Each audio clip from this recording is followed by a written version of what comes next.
Cari, menggoogle ya. Iya. Dan ini yang terjadi di Lampung. Iya. Nah, ini kita mau kasus sama ini. Iya. Kasus mempertontonkan alat kelamin. Iya.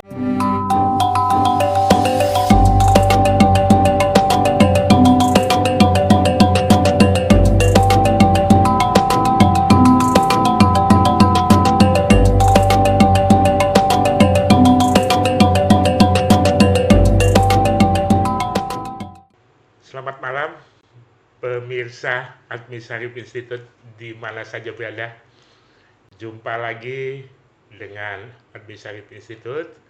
Malam ini kita kedatangan tamu yang sangat luar biasa, Bapak Dr.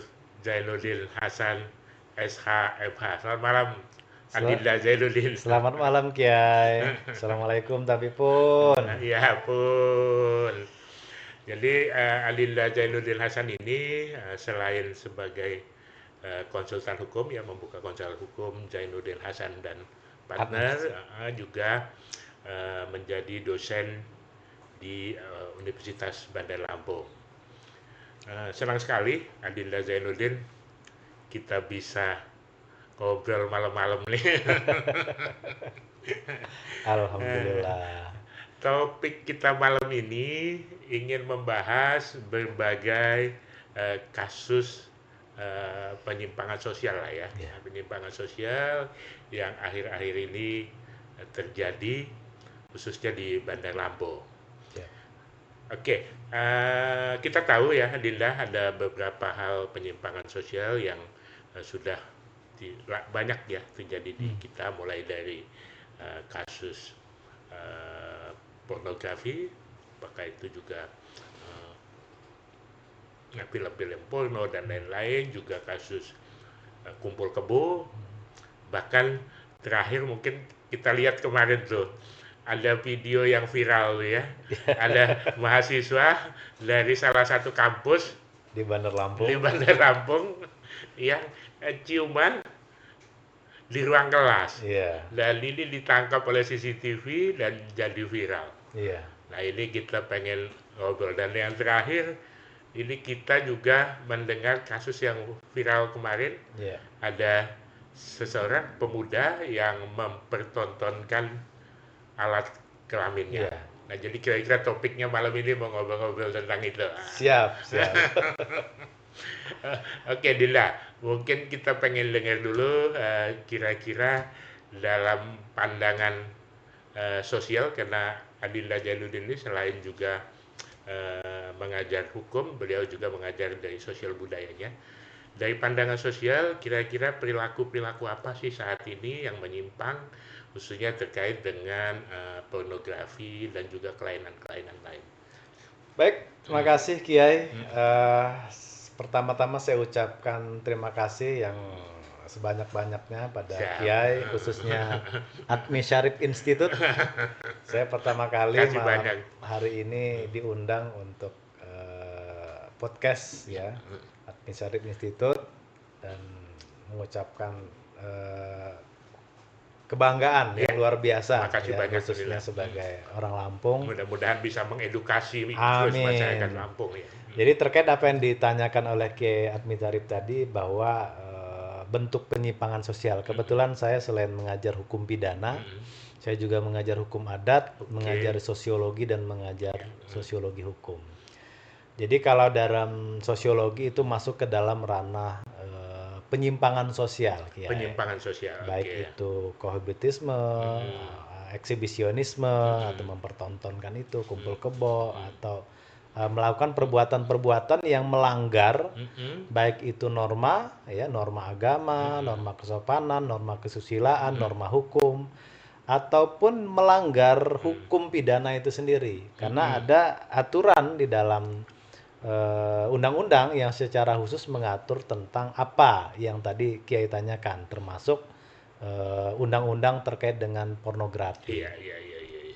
Nah, yang pertama terkait dengan mempertontonkan ya, mempertontonkan alat kelamin itu sudah diatur dalam undang-undang pornografi ya.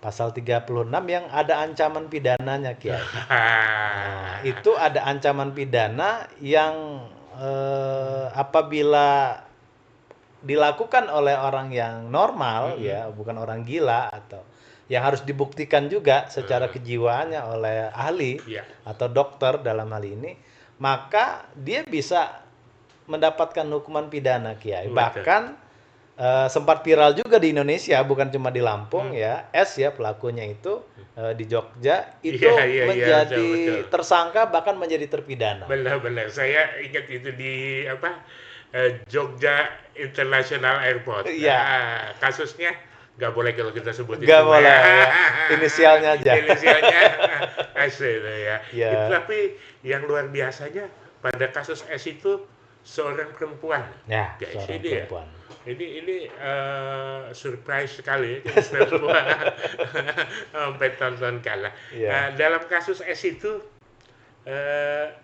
apa yang bukan ancaman tapi sudah ada putusan ya, putusan tetapnya apa itu yang jadi pasal yang didakwakan sama ya terkait dengan pasal 36 Undang-Undang Pornografi tadi ya 2008 yang dengan ancaman pidana ya bisa maksimal kemudian kan ancaman denda juga. Nah, apa yang sudah dilakukan S tadi sudah terbukti secara sah dan meyakinkan bersalah melakukan tindak pidana melanggar tadi, mempertontonkan di depan umum ya. Apalagi itu sempat viral dan akhirnya kemudian dia menjadi tersangka, bahkan kemudian mendapat kalau nggak salah hukumannya itu dihukum 10 bulan dan denda 250 juta kalau nggak salah. Hati-hati guys dengan macam-macam ya. Jadi zaman media sosial saat ini begitu sangat cepat. Betul. Jadi apalagi yang sifatnya yang video-video seperti itu, para netizen ini cepat sekali mencari, menggoogle ya. Dan ini yang terjadi di Lampung. Iya. Nah, ini kita mau kasus sama ini. Kasus mempertontonkan alat kelamin ini guys. Baru-baru ini juga viral di Lampung. Di sebuah minimarket di Bandar Lampung. Sebut saja A lah ya. Di Lampung. Kira-kira gimana itu menurut pandangan Alila? Ini memang perlu. Kemarin sudah diperiksa oleh penyidik di Polres Bandar Lampung ya si calon terduga ini. Kita belum tahu ya karena tersangka itu ketika telah ditemukan minimal 2 alat bukti. Dua alat bukti. Ini ketangkep ya? Sudah ketangkep ya ini? Diperiksa. Jadi beliau diminta hadir ya ke Polres Bandar Lampung, diminta keterangannya. Diminta keterangannya, kemudian didalami ya, dan apakah nanti masuk ke ranah tindak pidana atau tidak, itu nanti proses pemeriksaan di tingkat penyidikan lah. Penyidik lah yang akan menentukan apakah ini masuk ke ranah tindak pidana atau tidak. Dan harus dibuktikan juga oleh dia bahwa kalau hal tersebut misalnya ada kelainan jiwa atau dalam tanda kutip dia tidak waras, itu pun harus dibuktikan dengan hasil pemeriksaan dari ahli, dalam hal ini dokter jiwa. Gitu. Sehingga karena dalam hukum pidana salah satu sebab orang tidak dapat dipidana adalah karena dia tidak sehat jiwanya. Gitu, Kiai. Oke. Terlepas dari itu semua ya, saya kira ini harus jadi perhatian kita semua. Jadi khususnya kita orang-orang tua warga Kota Bandar Lampung, sesuatu yang sebelumnya ya mohon maaf tidak pernah kita dengar di Lampung, ternyata sudah juga masuk ke Bandar Lampung gitu. Nah, kira-kira menurut Adinda hal lain apa nih penyimpangan sosial yang juga saat ini banyak terjadi di Bandar Lampung? Ada sebuah kajian dan penelitian, dan ini nggak hanya di Bandar Lampung juga ya, termasuk di Indonesia ya, terutama di Indonesia bagian timur ada namanya perilaku selain eksibisionisme itu ada kohibitisme ya. Kohibitisme itu adalah melakukan hubungan tanpa status. Istilah sekarang itu kumpul kebo. Kumpul kebo. Jadi antara remaja dengan ini mereka berhubungan, kemudian tapi tidak ada ikatan sah secara hukum. Mereka tidak menikah, baik secara hukum agama maupun hukum negara, tapi mereka melakukan hubungan itu. Nah, itu salah satu bentuk penyimpangan sosial, penyimpangan sosial yang bisa, kalau dalam hukum pidana kita, ketika KUHP yang lama ya, ketika KUHP yang baru belum berlaku, ketika salah satunya itu sudah menikah, itu bisa masuk ke perzinahan. Tapi ketika masih single sama si single, memang belum ada jerat pidananya. Tapi itu masuk ke dalam ranah penyimpangan sosial.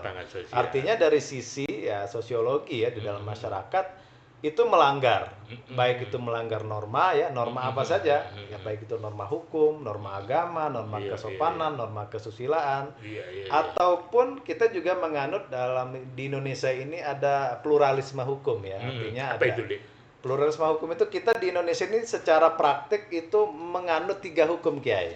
Yang pertama adalah hukum adat, yang kedua adalah hukum nasional, yang ketiga adalah hukum agama.